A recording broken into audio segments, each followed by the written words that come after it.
SP सदर हफीजुर रहमान बुगटी साहब ने एक ऐसा गैंग पकड़ा है जो मर्दमशुमारी का नाम लेकर जौहर टाउन बम धमाके का नाम लेकर अपने आप को हसास इदारे का मुलाजिम शो करके लोगों से पैसे बटोरता है। एक साल के अंदर 50 लाख रुपए बटोर चुका है। 25 लाख की रकम एक मरतबा बटोरी और अब 30 लाख की रकम बटोर ही रहे थे कि रंगे हाथों पकड़े गए। उर्दू पॉइंट की वीडियोस देखने के लिए हमारा चैनल सब्सक्राइब कीजिए और बेल के आइकन पर क्लिक कीजिए ताकि आप हमारी तमाम आने वाली वीडियो से बाखबर रह सकें। मोहम्मद शफीक, क्या करते हो? मैं पढ़ता हूँ।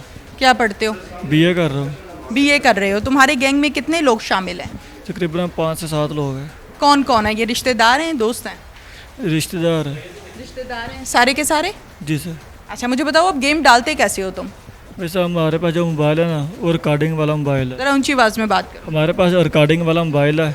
हम नंबर मिलाते हैं, ठीक है, रिकॉर्डिंग सुनाते हैं। जो आदमी जानसे में आ जाता है उसको भी डील करते हैं। तुम जौहर टाउन का जो बम धमाका है उससे लोगों को डराते हो, धमकाते हो, उनको थ्रेट करते हो, फिर उनसे पैसे वसूल करते हो।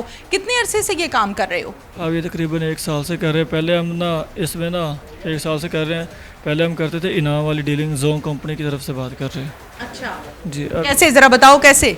कि आपका इनाम निकला 5,72,000 का। आपके सिम की बैक साइड पे आप ये नंबर देखें, अगर ये नंबर मौजूद होगा तो आप बिल्कुल विनर हैं जी। वो जब नंबर देखकर कॉल बैक करते फिर उसको कहते हैं कि आप ऐसा करें 5 कार्ड लेकर आएँ, ठीक है, फिर हम आपकी फ़ाइल पेंडिंग में डालेंगे। फिर उसको कहते हैं कि आपकी रकम आ रही है तो इसका आप चार्जेस टैक्स अदा करें 4,200 रुपये। इसके अलावा कर्जे के हवाले से भी तुम लोगों को झांसा देते हो, मर्दमशुमारी के हवाले से लोगों को झांसा देते हो, जौहर टाउन धमाके का नाम इस्तेमाल करके लोगों को झांसा देते हो, अपने आप को कैप्टन जाहिर करके लोगों को झांसा देते हो। नहीं मैम, हम ना जौहर टाउन का जायद ना ये ऐसा नहीं करता है। हम तो कहते हैं कि हम आपके अकाउंट वेरिफिकेशन करें, किसी का अकाउंट गैर कानूनी तो नहीं है। अच्छा, ये किसने सिखाई तुम्हें? बड़ी टेक्निकल गेम है तुम्हारी। ये हमारे रिश्तेदार उनके पास वो करते हैं, उनके पास हमने सीखा था। कितनी देर में सीखा? ये एहसन सीख कर आया था वहाँ पे तकरीबन 6 माह में। तुमने कितनी देर में सीखा? मैं एहसन के पास बैठ कर ही सीखा मैंने तकरीबन 5-7 माह में। कितने अरसे से ये काम कर रहे हो? मैं तकरीबन 1 साल से। 1 साल में कितने पैसे जमा किए? मैं तकरीबन पहले अभी इनाम वाली करते थे, उसमें तकरीबन कभी 10,000, 5,000, कभी 20,000 भी ले लेते थे। ये दूसरा जो मर्दमशुमारी वाला, ये हमने कम थोड़ा टाइम हुआ, तकरीबन 2-4 माह हुए। मर्दमशुमारी वाले 2-4 माह में कितने पैसे बनाए? तकरीबन ये 25 लाख लेने के साथ ना तकरीबन यही कोई 32-33 लाख। 32-33 लाख। 1 साल में टोटल अमाउंट कितनी इकट्ठी की? तकरीबन 45 के लाख हो गई। 45 लाख। ये 45 लाख कितने लोगों में आपस में बांटा? तो ये हम पहले 7 आदमी थे, अब 6 हैं। कभी किसी पुलिस वाले ने नहीं पकड़ा? कभी किसी बंदे ने नहीं पकड़ा? ये पकड़ा मैं। कितनी दफ़ा पहले पकड़े गए हो? 1 मरतबा। 1 मरतबा? कौन से थाने में? CIA नवा कोर्ट में। फिर छोड़ा कैसे? जमानत कैसे हुई? मैम उन्होंने 3 लाख रुपये लेकर हमें छोड़ा था। 3 लाख रुपये लेकर छोड़ा था। किन्होंने? तबरेज साहब थे कोई। CIA वालों ने? जी मैम। किसने दिया था? ये मैम जो मेरे साथ काम करते थे उन्होंने। अच्छा, छूट गए? जी मैम। ठीक है। कितने पैसों में? 3 लाख में। अच्छा ठीक है, बहुत बड़ा बयान दे रहे हो। जी बिल्कुल, मैं जो दुरुस्त। ऐसा हुआ है? जी बिल्कुल ऐसा हुआ है। अच्छा, आप कैसे पकड़े गए हो?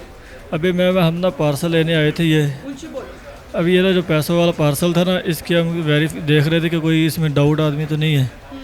तो ऐसा हमारे साथ आया था, उससे वो गाड़ी में था, हम ट्योटे में आए थे पहले। हम तकरीबन 1.5 घंटा पहले आ गए थे। हम वहाँ पे रुके हुए थे। ये मेरे चाचू हैं, इनको हमने फ़ोन करके ना बुलाया था। हमने कहा कि हम यहाँ पे आए हैं चुंगी पे। तो ये अपना सामान, ये भी कहने लगे कि मैं यहाँ पे ना शटरिंग का सामान लेने आया हूँ। ये ठेकेदार है, बैरिया में काम करता है। तो वहाँ पे इसने हमें फिर पानी पिलाया है। तो पानी पीने के बाद फिर जब पार्सल उसने गाड़ी वाले को दे दिया, हम घर को जाने लगे हैं। तो चाचू ने हमें कहा चलो ठीक है, मैं आप जाएँ, फिर मैं अपने काम पे जाता हूँ। तो वहाँ पर हम चारों को अरेस्ट कर लिया। अच्छा, अब मुझे ये बताओ कि पैसे जब तुम मंगवाते थे तो और का इस्तेमाल करते थे, वो क्या सिलसिला है? मैम हम तो के ज़रिए मंगवाते थे। हाँ, तो बताओ ना कैसे मंगवाते थे? यहाँ पे आप कॉल करके पहले बुक करते थे, फिर उसको कहते थे कि आपने इस एड्रेस पे जाना है, वहाँ से हमारी मेडिसिन का पार्सल होगा, वो आपने लेना है। अच्छा, वो पार्सल लेकर हम उसको कहते हैं कि आप चुंगी मस्जिद के। नहीं, अगर वो पार्सल खोल ले फिर? मैं वो उनका कंपनी का वो नुमाइंदा वो ऐसे ओपन नहीं करते। आप भी मना करते थे? नहीं मैम, हम नहीं करते थे क्योंकि उनकी जो ड्यूटी होती है वो ऐसे किसी का पार्सल ओपन नहीं करते। अच्छा ठीक है। जी।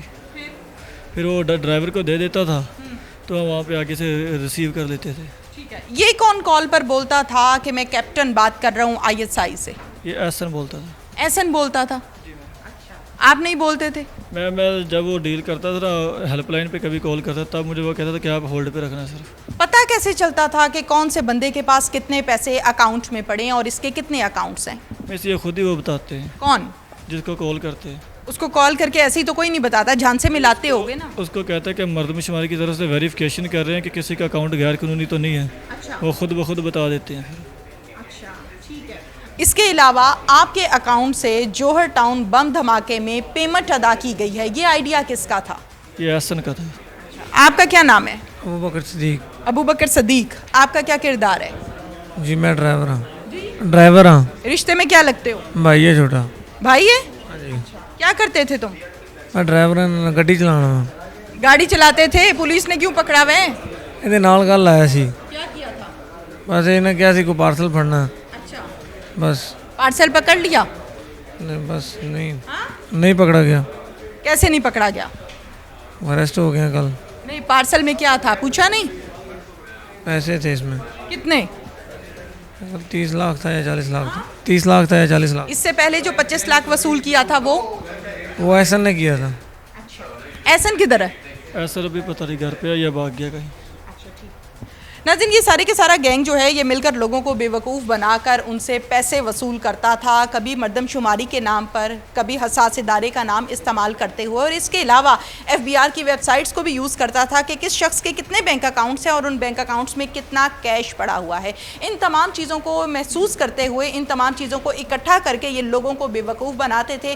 टोटल 50 लाख इन्होंने एक साल में इकट्ठा किया। 25 लाख पहले वसूल किया और अब 30 लाख की बारी थी, जो कि SP साहब ने बाकायदा कामयाब कार्रवाई की है, पुलिस ने कामयाब कार्रवाई की है और इस गैंग को गिरफ्तार किया है। SP सदर हफीजुर रहमान बुगटी साहब हमारे साथ इस टाइम मौजूद हैं, उनसे सारी की सारी डिटेल्स इस केस के हवाले से हम जानते हैं। अस्सलाम वालेकुम। वालेकुम है।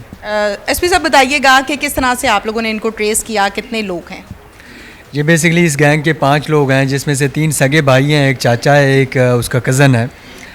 और इनका तरीका वारदात ये है कि ये मुख्तलिफ़ लोगों को उनके पर्सनल नंबर पे कॉल करके व्हाट्सएप पे कभी ये लूटते हैं मर्दमशुमारी के नाम पे कि आपका नंबर रेड जोन में चला गया है, कभी कि कोई और बहाना बना लेते हैं। इस स्पेसिफिक केस में इन्होंने जौहर टाउन ब्लास्ट को जो है ना इशू बनाया कि जनाब आपके बैंक अकाउंट्स के पैसे जौहर टाउन ब्लास्ट में इस्तेमाल हुए हैं और मैं हसास इदारे से फ़लाँ बात कर रहा हूँ, आपके अकाउंट्स क्लियर नहीं है, आपके अकाउंट्स को क्लियर करना पड़ेगा।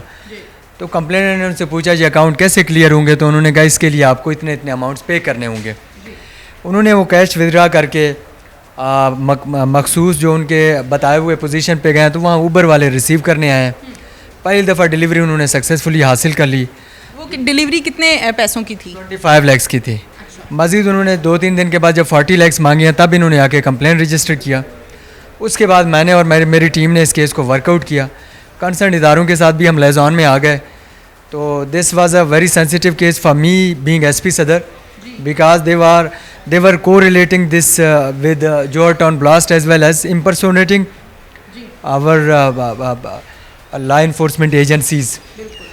तो इसको जब हमने बस्ट आउट किया तब हमने देखा इनका तरीक़ाकार वो ये है कि इनके पास एक सॉफ्टवेयर है जिस पे वो टारगेट का नंबर डाल देते हैं, फिर अपने पर्सनल नंबर से वो कॉल करते हैं किसी भी बैंक अकाउंट को, बैंक मैनेजर को।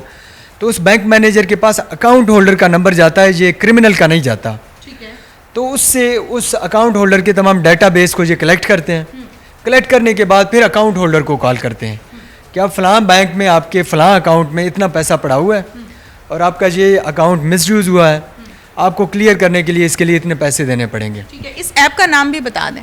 आईटेल ID जो है ना ये ऐप है और इसके मखसूस सॉफ्टवेयर्स हैं जिसके लिए जो सॉफ्टवेयर मेकर हैं, मैन्युफैक्चरर हैं, वो सर्विसेज चार्ज करते हैं। उनको लॉगिन और पासवर्ड देते हैं। उस लॉगिन और पासवर्ड में वो मखसूस टारगेट का नंबर डालते हैं। वो जब नंबर डाल के कॉल करते हैं बैंक को, तो कंसर्न बैंक में अकाउंट होल्डर का नंबर जाता है, शो होता है, हालांकि कॉल वो अपने नंबर से कर रहे हैं। बेसिकली उनको वो ब्लफ कर रहे हैं। ठीक है, बिल्कुल ठीक है। ये बताइएगा SP साहब, जहाँ पर हम ऐप की बात कर रहे हैं, जहाँ पर हम पैसों की बात कर रहे हैं, इसी दौरान जब मुल्ज़िमान के साथ गुफ्तगू हुई तो उन्होंने कहा कि हमारा मेन किरदार और डीलिंग जो है वो एहसन करता है। Where is Ehsan? एहसन इनका भाई है, जिनके 2 भाई हमने पकड़े हुए हैं। वो अभी तक he is at large, he is yet to be arrested. My team is working on him. Inshallah, he will be busted out within 2 or 3 days. Since I am relinquishing my charge today, and I hope कि मेरा जो successor है वो इस case को take up करके आगे जाएंगे. Thank you so much. You are welcome. इसके साथ ही नाज़रीन अपनी मेज़बान तहमीना शेख को इजाज़त दीजिए. अल्लाह हाफिज़.